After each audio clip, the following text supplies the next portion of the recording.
আসসালামু আলাইকুম। আজকে পোলাও রান্না করতেছি, ঝরঝরা পোলাও। তো ভিডিওটা পুরোটা দেখেন। দিয়ে দিচ্ছি আদা রসুন,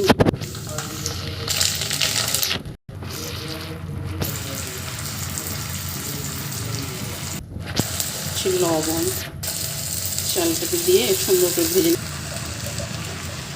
চালটা এই যে সুন্দর করে ভাজা হয়ে গেছে।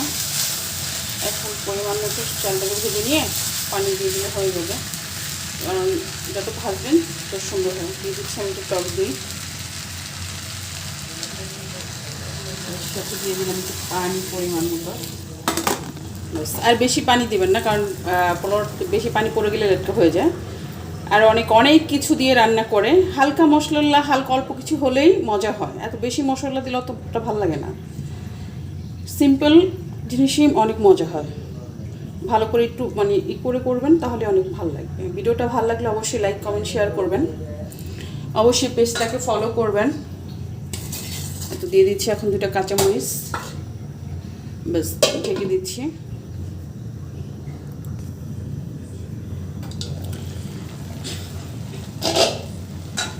দেখুন হয়ে গেছে। এখন এটার সুন্দর করে দমে 20 মিনিটের মতো রেখে দিলে হয়ে যাবে। বেশি পানিও দিতে হয় না, আর অতিরিক্ত মশলা খাওয়া তো এমনিও ভালো না।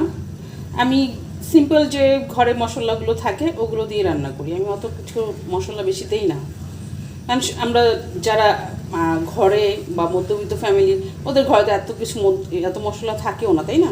ঘরে যা সবসময় থাকে সেগুলো দিয়েই অনেক মজা করে রান্না করা যায়, ওটা দিয়ে অনেক ভালো লাগে। তো আমার ভিডিওতে আমি সিম্পল সহজ সহজ রেসিপিগুলোই দিই। যদি ভালো লাগে অবশ্যই একটা লাইক কমেন্ট শেয়ার করবেন, আর এভাবে ঝরঝরা করে পোলাওটা রান্না করে খেতে পারেন। এখন এটাকে আমি 20 মিনিটের জন্য ঢেকে রেখে দিলেই হয়ে যাবে পোলাওটা। এত সুন্দর ঘ্রাণ আসতেছে। আমি কিন্তু অত মশলাও দিইনি, জাস্ট ঘরে যা। আর দইটাও আমি নিজেই বানাই, একটু টক দই দুধের মধ্যে দিয়ে লেবু চিপড়িয়ে দিলে কতক্ষণ রেখে দিলে হয়ে যায়।